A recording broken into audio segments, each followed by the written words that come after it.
खुशामदीद, आदाब, good morning. Programme आप देख रहे हैं सलाम जेके। मैं हूं आपका मेज़बान इशफाक। हिंदुस्तान न्यूज़ के मॉर्निंग शो सलाम जेके में जहां आपका तहे दिल से इस्तकबाल है, वहीं आपको बताते चले कि आज 13 तारीख है, जहां हम हिस्ट्री ऑफ द डे पर ज़रूर चलेंगे, आपको हिस्ट्री ऑफ द डे बताएंगे, लेकिन उसके साथ साथ आपको बाखबर करेंगे सुबह सुबह जब आप हमारे साथ ज्वाइन कर चुके हैं टीवी पर, कि मुल्क के अंदर क्या कुछ सियासी हलचल हो रही है। आज दिल्ली में सभी कैमरा क्यों दिखेंगे आपको, सभी टीवी चैनल्स पर कौन सी खबर दिखेगी और उस खबर के पीछे की कहानी क्या है, उस पर हम ज़रूर बात करेंगे। फिर आपको रजौरी भी लिए चलेंगे जहां पर एनकाउंटर चल रहा है, आज दूसरा दिन है। सूरत हाल क्या कुछ है वहां पर, मौसमियाती तब्दीली के बाद हुकूमती सतह पर कुछ फैसले लिए गए हैं, उन फैसलों का इतलाक हो रहा है, मामला क्या है, मसाइल क्या है, मुलाजमीन सरापा एहतजाज क्यों है और कौन से मुलाजमीन आज भी तनख्वाहों से महरूम है, इस पर भी गुफ्तगू करेंगे। उम्मीद है कि आपका और हमारा साथ बना रहेगा 10 बजे तक। 3 पड़ावों पर प्रोग्राम को लेके चलेंगे और आखिरी पड़ाव पर जब आएंगे 9:40 पर तो हमारी फोन लाइन्स खुलेंगी हस्बे वादा। जिस तरीके से कल हमने कोशिश की थी कि ज़्यादा से ज़्यादा फ़ोन कॉल्स को शामिल करें ताकि आपकी आवाज़ हुकूमत तक पहुँचे, आपके मामलात हुकूमत की नज़र आए और आप अपनी आवाज़ और अपनी बात को रखें ताकि इदारे आपकी आवाज़ को सुने, बात को सुने, पॉलिसी मेकर्स को पता लगे कि बंद कमरों में जो बात हो रही है, जो मनसूबाबंदी हो रही है, ज़मीनी सूरत हाल क्या कुछ इस पर हो रही है, क्या ज़मीन पर भी उसी तरीके का है या ज़मीन के ऊपर कुछ बरक्स भी दिख रहा है।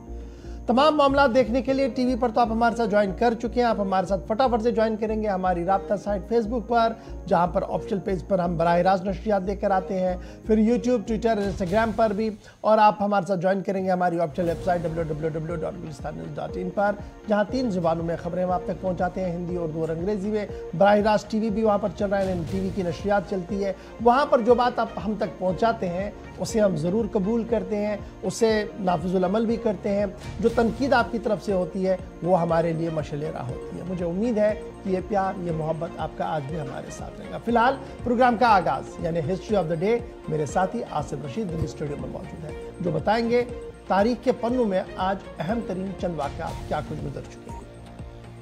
खुशामदीद, गुड मॉर्निंग, बहुत बहुत शुक्रिया आप सभी का। मैं आसिफ रशीद आपके साथ। तो प्रोग्राम का आगाज़ करेंगे तय फॉर्मेट के मुताबिक हिस्ट्री ऑफ द डे के साथ। आज सितंबर की 13 तारीख है, साल 2023, और आज के दिन कई ऐसे वाक़यात हैं जो यूरोप, अमेरिका या जनूबी हिस्सों के अंदर, बिलखुसूस आप साउथ एशिया की बात करते हैं तो कई अहम तरीन वाक़यात हैं, क्योंकि अगस्त का महीना गुजरा है तो सितंबर के मिड में हम पहुंचे हैं, जहां पर हिंदुस्तान और पाकिस्तान की तकसीम के बाद या भारत की तकसीम के बाद हमने देखा कि कई ऐसे वाक़यात थे, या आज़ादी के बाद जो डॉक्यूमेंटेशन का प्रोसेस था वो भी चलता रहा। तो उनमें से चंद अहम वाक़यात जो आपके सामने हम हर दिन तारीख में रखते हैं, और आज भी कोशिश इस प्रोग्राम के जरिए शुरुआती दौर में जब हम दाखिल हुए तो आपको बताएंगे 1574 में आज के दिन तुर्की की फौज ने ट्यूनिस पर दोबारा कब्जा किया। ये पहला और सबसे बड़ा हमला तुर्की की फौज के ने ट्यूनिस में, यानी उस वक्त के 50 सबसे बड़े शहरों को लीड करता हुआ ट्यूनिस शहर या सिटी आपको नजर आती थी, जिस पर तुर्की ने आज के दिन कब्जा किया। 1971 में वर्ल्ड हॉकी एसोसिएशन की तश्कील अमल में लाई गई, आज के दिन ये पेशरफ्त हुई। साल 1922 स्पेन में आज ही के दिन फौजी तख्ता पलटा गया और ट्रेड यूनियन की तरफ से आज ही के दिन 10 साल तक की पाबंदी लगा दी गई। साल 1791 में फ्रांस की शाह लुई 14वीं ने नए आइन का ऐलान बाज़ाब्ता तौर पर किया, और मुल्क के अंदर जो यानी फ्रांस में आज के वक्त में जो आइन चलता है, जो कॉन्स्टिट्यूशन काम करता है, वो सितंबर की 13 तारीख साल 1791 में आज के दिन दोबारा शुरू हुआ। 1997 में मारूफ समाजी कारकुन कलकत्ता के अंदर आखिरी रसूमात उनकी अदा की गई। मदर टेरेसा की हम बात कर रहे हैं। 2002 में इसराइल ने फ़लस्तीन पर आज तकरीबन 5 साल की तवील मुद्दत के बाद दोबारा हमला किया। बीच में चूंकि सीज फायर वायलेशंस के बाद एक एग्रीमेंट हुआ था, जिसके मुताबिक पिछले दिनों भी काम चलता रहा, साल 2021-22 के दौरान भी, लेकिन 1998 के बाद 99, 2000, 2001 तक तकरीबन गजा पट्टी के लोगों ने अमन की फिजा में सांस ली। लेकिन दोबारा से सूरत हाल अबतर हुई जब सितंबर के महीने में एक बार फिर से 2002 में आज के दिन हमला हुआ। 2009 में चांद पर बर्फ तलाशने की कोशिश हुई, वो नाकाम साबित हुई। इसरो जो इंडियन स्पेस रिसर्च ऑर्गेनाइजेशन है, इसके अलावा नासा भी इसके साथ साथ इस मिशन में निकल पड़ा था, लेकिन कामयाबी हाथ साइंसदानों के नहीं लगी। 2009 में इसके अलावा 2013 में तालिबान ने अफगानिस्तान के हेरात शहर में आज ही के दिन अमेरिका के उस सफारतखाने पर हमला किया जो महज 13 महीनों तक इस इलाके के अंदर कायम रहा। यह उस वक्त दोबारा यहां पर बनाया गया था जब साल 2011 और 12 में बड़े पैमाने पर ऑपरेशन चले थे और ओसामा बिन लादेन की तलाश पाकिस्तान के अंदर थी और पाकिस्तान के साथ सरहदों पर तालिबान के खिलाफ अमेरिका काफी सरगर्म नजर आ रहा था। तो ये वो वाकयात थे जो चंद तरीन जो ऐसे लम्हात गुजरे हैं या वाकयात रहे हैं जो हिस्ट्री ऑफ द डे में सर फहरिस्त हैं। तो आज के प्रोग्राम में भी मुख्तलिफ मौज़ूआत हैं। 8:41 हमारे स्टूडियो की घड़ियों में हुआ चाहते हैं। प्रोग्राम का आगाज करेंगे और आज खबरों की शुरुआत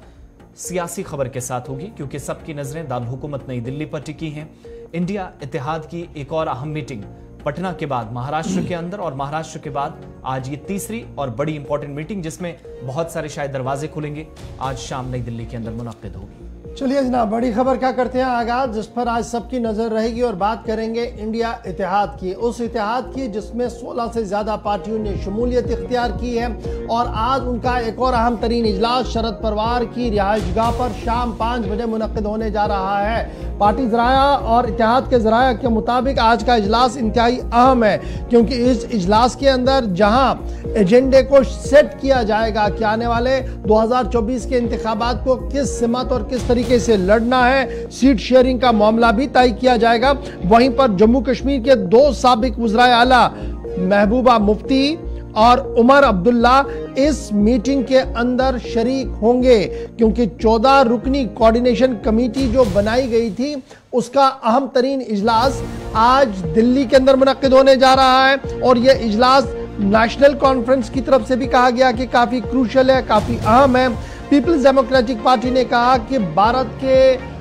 जो सोल ऑफ इंडिया है उसकी जो जंग है उसके लिए वो इस मैदान में उतरे हैं ताकि रूह जो भारत की है वो बरकरार रह सके। पीपल्स डेमोक्रेटिक पार्टी के तर्जुमान का बयान भी सामने आया था। हम दोनों लीडर उमर अब्दुल्ला और महबूबा मुफ्ती नई दिल्ली के लिए रवाना हो चुके हैं और आज शाम को वो मीटिंग के अंदर शिरकत करेंगे। इधर महबूबा मुफ्ती के हवाले से खबर है कि रात देर गए ही दारुल हुकूमत दिल्ली वो पहुंच चुकी है और उमर आज बाद सपहर नई दिल्ली पहुंचेंगे जिसके बाद शाम को शरद पवार की रिहाइशगाह पर यह मीटिंग मुनक्किद होने जा रही है। काबिल जिक्र बात यह है कि नेशनल कॉन्फ्रेंस की तरफ से साफ कर दिया गया कि अगरचे कोई तय एजेंडा इसमें नहीं है लेकिन जो कोई भी बात होगी उस पर गुफ्तगू होगी और अवाम के सामने जरूर रखी जाएगी। वहीं पर पीपल्स डेमोक्रेटिक पार्टी का मानना है कि इलेक्शन स्ट्रेटजी कमेटी का यह इजलास इंतहाई अहम इजलास होने जा रहा है क्योंकि इसमें आइंदा की हिकमत अमली को भी तरतीब दिया जा सकता है। कांग्रेस ज़राया के मुताबिक आज के इजलास में इत्तेहाद के अंदर कौन सी जमात कहां पर कितने सीटों पर चुनाव लड़ सकती है इस पर भी एक सरसरी बात हो सकती है और उसी को बेसलाइन बनाकर आगे बढ़ा जा सकता है। आज के अहम तरीन इजलास में जिन मेंबरों को तलब किया गया है उनमें सिर्फ एक मेंबर नहीं आ सकता है, अभिषेक बनर्जी जो टीएमसी के हैं क्योंकि उन्हें आज समन किया गया एनफोर्समेंट डायरेक्टरेट की तरफ से और उसके बगैर जितने भी मेंबर उनके हैं केसी वेणुगोपाल है, टीआर बालू है, हिम्मत सोरेन है, संजय रावत है, तेजस्वी यादव है, राघव चड्ढा है, लल्लन सिंह है और दीगर उमर अब्दुल्ला महबूबा मुफ्ती है। ये सारे लोग जो है वो आज नई दिल्ली में एक बार फिर बैठेंगे, 2024 की हिकमत अमली को तय करेंगे और आने वाले इंतखाबात में किस तरीके से आगे बढ़ना है इस हवाले से बात करेंगे। ताहम इस इत्तेहाद को आज एक बड़ा झटका उस वक्त लगा है क्योंकि ज़राया के मुताबिक आम आदमी पार्टी ने इंडिया इत्तेहाद को एक बड़ा झटका दिया है क्योंकि अरविंद केजरीवाल ने असेंबली इंतखाबात यानी जो हरियाणा के असेंबली इंतखाबात है उसमें अकेले मैदान में उतरने का फैसला ले लिया है। पार्टी ज़राया ने हमें इस बात की जानकारी दी है कि इंडिया इत्तेहाद को एक बड़ा झटका लग सकता है क्योंकि केजरीवाल ने इंतखाबात में अकेले उतरने का आम आदमी पार्टी को मशवरा दे दिया है। पार्टी के सीनियर लीडर और राज्यसभा रुकन संदीप पटनायक ने कहा कि हरियाणा असेंबली इंतखाबात अगले साल होने वाले हैं और आम आदमी पार्टी कौमी पार्टी है, हम सभी रियासतों में अपनी तंजीम तैयार कर रहे हैं जबकि हरियाणा में ये हल्का इस जमात के लिए एक बड़ा एजाज़ है कि वो अपने बलबूते पर चुनाव लड़ेगा। तो ये बड़ी बात है कि 2024 के चुनावों को लेकर जहां इंडिया इत्तेहाद तैयार है वहीं पर 5 रियासतों के इंतखाबात भी होने हैं लेकिन उससे पहले ही आम आदमी पार्टी ने अपने तेवर भी साफ कर दिए। हरियाणा को लेकर देखना होगा कि आज के इजलास में क्या इस पर भी कोई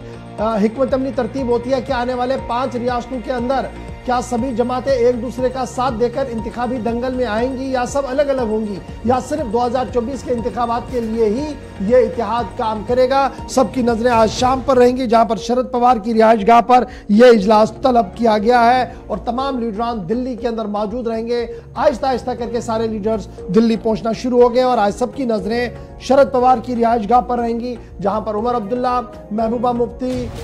उसके अलावा कांग्रेस सदर, कांग्रेस की सुप्रीम सोनिया गांधी के अलावा दीगर जमातों के वो नुमाइंदे भी रहेंगे जिन्हें आज मदऊ किया गया है। तो सबकी नजरें नई दिल्ली पर होंगी और मुमकिन है कि सीट शेयरिंग का जो मसला है शायद उस पर बात बन पाए, क्योंकि अभी तक 2 मीटिंग्स में सिर्फ हमने देखा, पिछली बार कोऑर्डिनेशन कमेटी बनी, सोशल मीडिया की टीम बनी, कोऑर्डिनेटर्स की वो टीम जिसमें जम्मू कश्मीर की 2 बड़ी पार्टियों को जिम्मेदारी मिली, यानी 2 मेंबर्स को इसमें जिम्मेदारी दी गई। और आज क्या आगे होगा, आप गुलिस्तान न्यूज पर जरूर आपको अपडेट इस मुतालिक शाम होते होते किया जाएगा।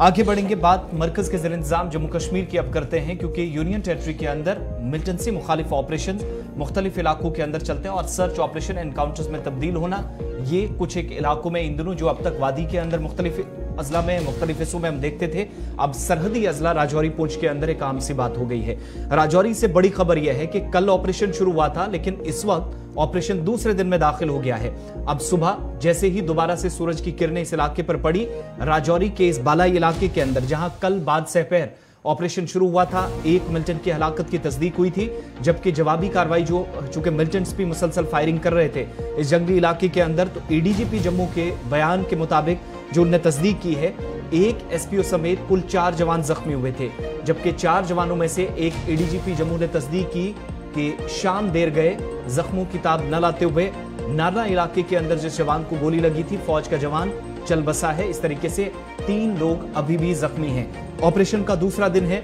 तकरीबन 3:30 बजे के आसपास ऑपरेशन तो पहले से चल रहा था मुसद्दक का इत्ला मिलने पर, लेकिन ये वो आइटम्स हैं जो रिकवर की गई हैं। 1 मिलिटेंट की जो बॉडी रिकवर करने की कल बात हुई, उससे खाने पीने की चीजें, कुछ अद्वियात, बैग्स और चंद एक चीजें जो इशारा इस बात की तरफ कर रही हैं कि मिलिटेंट शायद सरहद पार से आया था। अभी तक पुलिस की तरफ से ऑफिशियली ये नहीं कहा गया है, लेकिन जो पिछले कुछ दिनों के दौरान ऑपरेशन हुए हैं इन इलाकों के अंदर, हर बार ये कहा गया है कि ढांगरी और इसके आसपास जो लोग या तो वो साजिश करने वाले, ये तमाम ऐसे लोग थे जो इस इलाके के अंदर सरगर्म थे। तस्वीरें उस मकाम की आप देख रहे हैं जहां पर एग्जैक्टली फायर ओपन किया गया मिलिटेंट्स की तरफ से, जवाबी कार्रवाई हुई और ये वो तमाम पॉलीथीन्स, ये वो सारा साजो सामान जिसमें आपको तैयारियां बैग के साथ, गर्म मलबूसात के साथ, इसके अलावा कुछ जदीद टेक्नोलॉजी का सहारा भी इसमें लिया गया है, अद्वियात, पट्टियां वगैरह, ये सारी चीजें जो हैं, 1 मिलिटेंट जिससे एक बैग बरामद हुआ है, उस बैग के अंदर ये सारी चीजें थी जो अभी तक पुलिस की तरफ से कंफर्म किया गया। दूसरी बात आपको यह भी बताना जरूरी है कि राजौरी के इस दूरदराज इलाके की तरफ जब आप जाएंगे तो 2 इलाके इसको कनेक्ट करते हैं। एक तरफ रियासी का जिला आता है और रियासी और राजौरी चूंकि बीच में कोई ज्यादा फर्क नहीं है, बीच वाले जंगलात हैं, अगर यहां से मिलिटेंट्स निकलते हैं तो जो मकामी लोगों की तरफ से बार बार बताया गया कि इस इलाके के अंदर जब जब सिक्योरिटी फोर्सेस ने कार्रवाइयां की तो कई मरतबा जो पुराने रूट्स थे इन्फिल्ट्रेशन के या इन इलाकों से होते हुए कश्मीर सूबे की तरफ या साउथ कश्मीर के एक हिस्से के अंदर दाखिल होने की भी मिलिटेंट्स की तरफ से तस्दीक जो है वो कोशिशें होती रही हैं। आज जब ये ऑपरेशन चला है तो एक बड़े इलाके को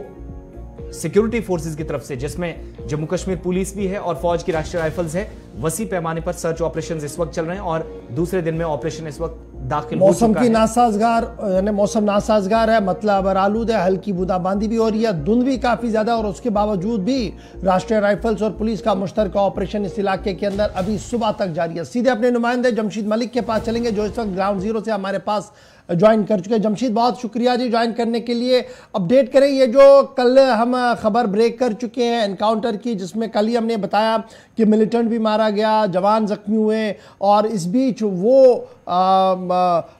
जो आर्मी का कुत्ता है जो इंतहाई अहम रहता है इन ऑपरेशंस के अंदर, वो भी कल गोलियों की जद में आकर पहले जख्मी हुआ और बाद में उनकी मौत हुई है। तो अभी कुल मिलाकर इस ऑपरेशन की क्या कुछ सिचुएशन है, और जो हम सुबह देख रहे थे, जो विजुअल्स हम सुबह देख पा रहे थे, वो यही था कि ऑपरेशन अभी जारी है।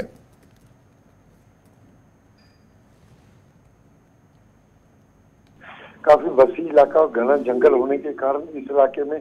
बड़े पैमाने पर सर्च ऑपरेशन भी शुरू किया गया था। मैं अभी तक इस ऑपरेशन को कॉल ऑफ नहीं किया गया, क्योंकि जिस तरह मैंने बताया कि कल इस ऑपरेशन के अंदर मिलिटेंट को भी मार गिराया गया था, फौजी जहाँ भाग हुआ था और फौजी भी जो जहाँ भाग हुआ उसकी भी शिनाख्त जम्मू कश्मीर के रवि कुमार के मुताबिक हुई है, जो वादी चनाब के रहने वाले हैं। उसके बाद बड़े पैमाने पर अभी भी इस इलाके में सर्च ऑपरेशन चलाया जा रहा है, क्योंकि ये इलाके गोर पिछले कुछ अर्से से दोबारा एक बार फिर सुर्खियों में देखने को मिल रहे हैं। बिल्कुल राजौरी और रियासी का जो बॉर्डर का इलाका है, इस इलाके में बहुत ज्यादा इस तरह की वारदातें देखने को मिल रही हैं, जहाँ इससे पहले भी अगर बात करें 5 अगस्त की बात करें या 4 अक्टूबर की बात, सितंबर की बात करें, उसके बाद लगातार इस तरह की खबरें इन इलाकों में आना शुरू हुई और अभी भी इस इलाके में बड़े पैमाने पर सर्च ऑपरेशन चलाया जा रहा है। गौर इस एरिया के अंदर जमशीद, हम सिर्फ एक हफ्ता पीछे चले जाएं तो एक ऑपरेशन उस वक्त हुआ, एक मिलिटेंट की हलाकत हुई रियासी और राजौरी के बीच वाले एक मकान के अंदर, चूंकि राजौरी से भी एरिया दूर नहीं था और रियासी से भी ज्यादा दूर नहीं था, एक रिहायशी मकान के अंदर जब मिलिटेंटों ने पनाह ली थी, उस वक्त जो बयान आया कि इलाके में 2 से 3 मिलिटेंट्स मौजूद थे और कुछ राह फरार इख्तियार करने में कामयाब हुए। क्या उस ऑपरेशन के साथ इसको जोड़कर देखा जा रहा है और क्या इस बात की तस्दीक हो रही है कि अगर उस इलाके के अंदर मिलिटेंट्स मौजूद थे तो वही कोई मशकूक नकलो हरकत अब जाकर इस नारला इलाके के अंदर या इस गांव में देखी गई है? अच्छा, बिल्कुल। तुल्ली बन्ना इलाका में 4 तारीख को ये इनकाउंटर हुआ था, जिसमें ये बात सामने आई थी, वहाँ एक मिलिटेंट को मार गिराया गया था और दूसरा भाग निकले में कामयाब हुआ था। हालांकि उसके बाद डीजीपी की तरफ से प्रेस कॉन्फ्रेंस करके ये भी कहा गया था उसकी तलाश के लिए सर्च ऑपरेशन लगातार जारी है। मगर इस जो ये इनकाउंटर हुआ, इसके हवाले से इस तरह की खबरें आ रही है कि पिछले 6 दिन से 2 से 3 मिलिटेंटों का ये ग्रुप है जिसको ट्रेन किया गया, जिसके पीछे लगातार सर्च ऑपरेशन चलाया जा रहा था। अगर ये मान के चले कि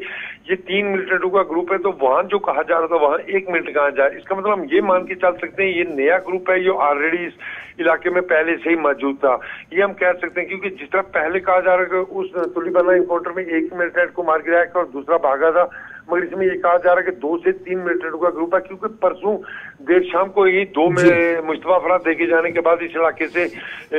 फायरिंग की आवाजें सुनाई दी गई थी, जिसके बाद लगातार सर्च ऑपरेशन शुरू हुआ था। ये नारला गांव शहर से तकरीबन 7 से 8-9 किलोमीटर दूर पड़ता है, रास्ता भी बहुत मुश्किल है, यहाँ पर कोई रोड आसपास नजर नहीं आती है, जंगलात काफी ज्यादा हैं, कोई रिहायशी बस्ती है, दाएं बाएं कुछ लोग भी हैं, कुछ इतलात इस हवाले से आप हमारे देखने वालों को दे सकेंगे? अच्छा, बिल्कुल। बस्ती इन इलाकों में जरूर है, मगर ये बहुत ही पसमंदा दूर दराज इलाके हैं जहां आज भी सड़क राब्ता नहीं मौजूद नहीं और दूर दराज का काफी इलाका है। वहां भी दूर दराज इलाकों में बस्ती हल्के हल्के से घर नजर जरूर आएंगे, मगर जहां पे ये इनकाउंटर शुरू हुआ ये पूरी तरह घना जंगल है। जिस इलाके में इनकाउंटर शुरू हुआ इसके आसपास कुछ घर जरूर है, मगर जहां ये इनकाउंटर हुआ ये पूरी तरह जंगल का इलाका है। बहुत बहुत शुक्रिया तफसीलात फराहम करने के लिए। राजौरी के अंदर एक मिलिटेंट जो हलाक हुआ है इस ऑपरेशन में और जिस जवान के जहाँ बहक होने की तस्दीक की गई है खिता चनाब से, इसका भी ताल्लुक है नहीं, जम्मू कश्मीर से ही फौज के इस जवान ने जो इस अपनी जो जान कुर्बान की है इस ऑपरेशन के दौरान। और पिछले 10 दिनों के दौरान देखेंगे राजौरी और रियासी के बीच वाले इलाकों में 10 दिनों में दूसरा बड़ा ऑपरेशन है। रियासी के अंदर एक मिलिटेंट हलाक हुआ और उस वक्त कहा गया कि एक मिलिटेंट भागने में कामयाब रहा। मुमकिन है कि वो ग्रुप, लेकिन कल जो तस्दीक हुई कि एक और ग्रुप इलाके के अंदर मिलिटेंटों का मौजूद है, दैट मीन्स इस दूर दराज इलाके के अंदर शायद कोशिशें जो अभी तक कहा जा रहा था कि रिवाइव करने की मिलिटेंसी को कोशिशें हो रही हैं, उसी का एक हिस्से के तौर पर इस ऑपरेशन को अभी तक देखा जा रहा है। लेकिन लेटेस्ट अपडेट ये कि ऑपरेशन दूसरे दिन में दाखिल हो गया है। चलिए जनाब, ऑपरेशन अभी जारी है, मौसम का मिजाज भी कुछ बदला हुआ है इलाके के अंदर, लेकिन उसके बावजूद भी सेना जो है वो लगी हुई है ऑपरेशन पर। आपको पल पल का अपडेट करेंगे, सोशल मीडिया पर आप हमारे साथ ज्वाइन करते रहिएगा। फिलहाल बढ़ते हैं आगे, बात मौसम के मिजाज की भी करते हैं, क्योंकि मौसम का मिजाज सूबा कश्मीर के अंदर बदला हुआ है। मतला अबर आलूद बिल्कुल भी नहीं है, गर्मी की शिद्दत है और इस गर्मी की शिद्दत की वजह से सूरत हाल तब्दील हो रही है और 1891 के रिकॉर्ड को तोड़ते हुए एक बार फिर वादी कश्मीर से मौसम का मिजाज बनता हुआ नजर आ रहा है। बड़ी खबर हम आपको बता रहे हैं कि जिस तरीके की शिद्दत की गर्मी हो रही है उससे मेवा सन्नत को एक बड़ा झटका लग सकता है। एक तरफ से मेवे को नुकसान हो सकता है, मेवा सन्नत को नुकसान हो सकता है, दूसरी तरफ से जो फसलें इस वक्त तैयार हैं, खेतों के अंदर जो फसल तैयार है और बारिशों का न होना है, उससे भी एक बहुत बड़ा नुकसान जो है वो हो सकता है। माहिरीन के मुताबिक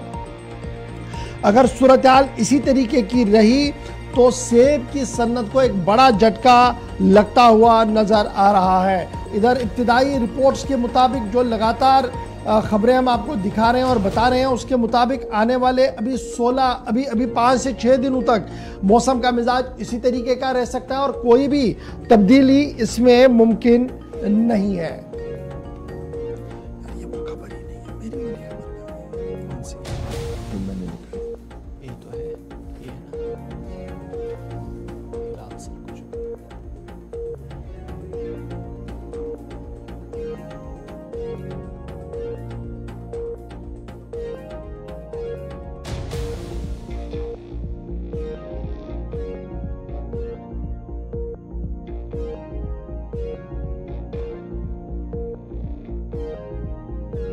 क्या है, लेकिन इस दौरान परेशानियां काफी ज्यादा बढ़ रही हैं। शिद्दत की गर्मी ने अब इस हद तक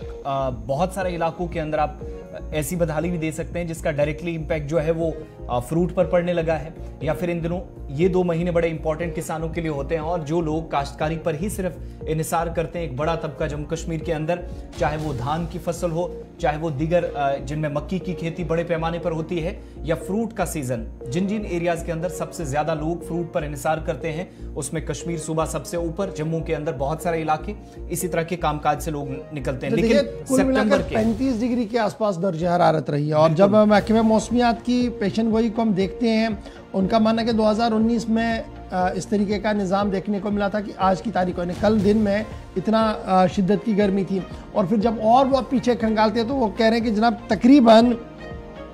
जो बारिश की कमी है ये तकरीबन हमारे पास सितंबर के महीने में अब तक तकरीबन 75 मिलीमीटर तक आनी चाहिए थी, वो सिर्फ 20 मिलीमीटर आई है। तकरीबन इसका मतलब 50 के आसपास मिलीमीटर की शिद्दत की किल्लत है अभी। इससे क्या होगा, जो हमारे नदी नाले हैं वहाँ पर भी इस तरीके की सूरत हाल है। सीधे चलेंगे अपने हिलाल हमारे साथ ज्वाइन कर चुके। हिलाल, बहुत शुक्रिया जी ज्वाइन करने के लिए। अपडेट करें जी, ये जो मौसम का मिजाज बदल रहा है इससे खबर ये है कि बहुत सारा नुकसान होने का अंदेशा है हॉर्टिकल्चर को भी और एग्रीकल्चर को भी। देखिए गवर, हॉर्टिकल्चर हो या एग्रीकल्चर हो, एक बड़ा सेक्टर जम्मू कश्मीर के अंदर है एम्प्लॉयमेंट का और रेवेन्यू जनरेशन का। उसके साथ साथ जो जम्मू कश्मीर की इक्तिसादियात है उसमें हॉर्टिकल्चर खासतौर पर, जो कि एक अलाइड सेक्टर है एग्रीकल्चर का, उसका एक हिस्सा है। तो इस पर इस बार खुश्क साली की वजह से, बारिश न होने की वजह से काफी शदीद जो है असरात मुरतब हुए हैं। हालांकि पिछले साल भी हम देख रहे हैं कि जो हॉर्टिकल्चर से वाबस्ता लोग थे वो काफी परेशान थे, क्योंकि उनका कहना था कि जो प्रोडक्शन उनकी एप्पल की हुई है, मेवाजात की हुई है, उसका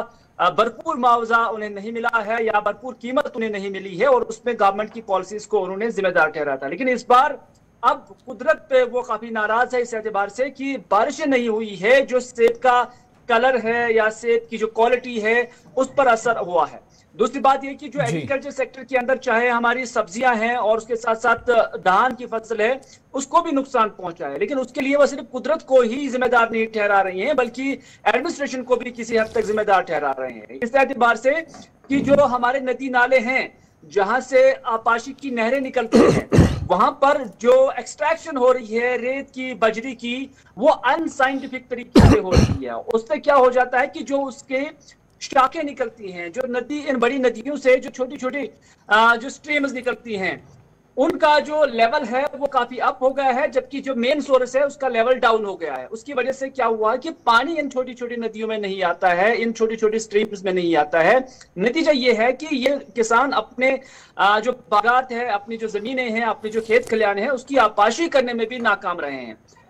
एक तो पहले ही जहलम भी आप अगर देखेंगे तो पानी की लेवल काफी कम हो गई है। अब जो लेवल बची है उसका हम भरपूर इस्तेमाल कर भी नहीं पाते हैं। उसका रीजन यही है कि जो नदी नाले हैं ये इम्बैलेंस हो गए। दूसरी बात, सितंबर के महीने में 75 इसमें काफी गिरावट आई है और ये सिर्फ 20% होकर रह गई है, यानी 20 mm की जो बारिश है वो इस बारी हुई है। नतीजा ये है कि इसका जो बुरा असर है वो हमारे एग्रीकल्चर और हॉर्टिकल्चर सनत पे यहाँ पर। अच्छा हिलाल, बड़ा इंपॉर्टेंट है स्कॉच कश्मीर के जब माहिरीन की हम बात को देखते हैं उनका मानना है कि हॉर्टिकल्चर सेक्टर वर्स्ट इफेक्टेड होगा जी अगर मौसम का मिजाज इसी तरीके का रहेगा। और जब महकमे मौसमियात की बात को देखते हैं तो उनका मानना है कि फिलहाल 18-19 तारीख तक तो जनाब इसी तरीके का रहेगा। मालिकाने बागात का मानना है कि जनाब सेब जो तैयार हुआ है न तो वो रंग पकड़ रहा है और ना ही वो अपने साइज में आ पा रहा है, क्योंकि मौसम का मिजाज इस तरीके का बदल चुका है। जी बिल्कुल, जैसे कि मैंने पहले ही कहा कि जो साइंटिस्ट हैं या एक्सपर्ट्स हैं उनका यही कहना है कि इन बागों की आपाशी होना और टेम्परेचर चूंकि 5 डिग्री ज्यादा है सितंबर के महीने में, जो यूजुअली टेम्परेचर होता था तो इस साल के सितंबर में 5 डिग्री ज्यादा है। उससे क्या होता है कि उनके जो सेबों पर बुरा असर पड़ा है, या बाकी जितने भी आप टमाटर की खेती आप देखिए वो काफी मुतासिर हो गई है। और इस तरह से हर कोई सेक्टर जो एग्रीकल्चर के साथ जुड़ा हुआ है, हॉर्टिकल्चर के साथ जुड़ा हुआ है, जो भी कोई फसल है उस पर बुरा असर मुरतब हुआ है और किसान परेशान है। किसान कहते हैं कि सरकार की जानिब से भी कोई हेल्पिंग हैंड नहीं मिल रहा है, न कीमतों को लेकर, न आपाशी को लेकर, और न इन स्ट्रीम्स को जो कुछ इम्बैलेंस हुई है उसको भी स्ट्रीमलाइन करने के लिए सरकार कुछ नहीं कर रही है। चलिए, बहुत शुक्रिया हिलाल हमारे साथ ज्वाइन करने के लिए। बात महकमे मौसमियात और हॉर्टिकल्चर फिर एग्रीकल्चर सेक्टर की हो रही है, क्योंकि खबर ये है कि फ़िलहाल जनाब आने वाले 3 से 4 दिनों तक मौसम का मिजाज, तपिश जो गर्मी की है वो इसी तरीके की रहेगी, जिससे हॉर्टिकल्चर को एक बड़ा नुकसान होने का खदशा है। ताहम ज़राया का मानना और जो माहिरीन है उनका ये मानना है कि जो स्ट्रीम्स हमारी चल रही थी, दरियाओं से जो छोटी छोटी नहरें बागात की ओर जाती थी, उनमें पानी नहीं आ रहा है। और ना आने की बड़ी वजह यह है कि जिस बड़े पैमाने पर ड्रेजिंग की गई, जिस बड़े पैमाने पर आउटसोर्सिंग की गई है, उसका खमियाजा अब आम लोगों को उठाना पड़ रहा है। उन लोगों को उठाना पड़ रहा है जिनका पूरा सरमाया इसी पर होता है कि पूरे साल काम करने के बाद यहाँ से वो क्या कुछ ले पाएंगे। फिलहाल छोटा सा ब्रेक होगा जी, यहाँ पर ब्रेक के उस पार आएंगे तो खबरों का सिलसिला रहेगा जारी, मुलाजमीन की भी बात होगी और आपको बताएंगे कि ट्रैवल इंडस्ट्री के अंदर एक अच्छी खबर है। खबर क्या है, तज्जिया और तबसरे के साथ आपके सामने रखेंगे छोटे से ब्रेक के फौरन बाद।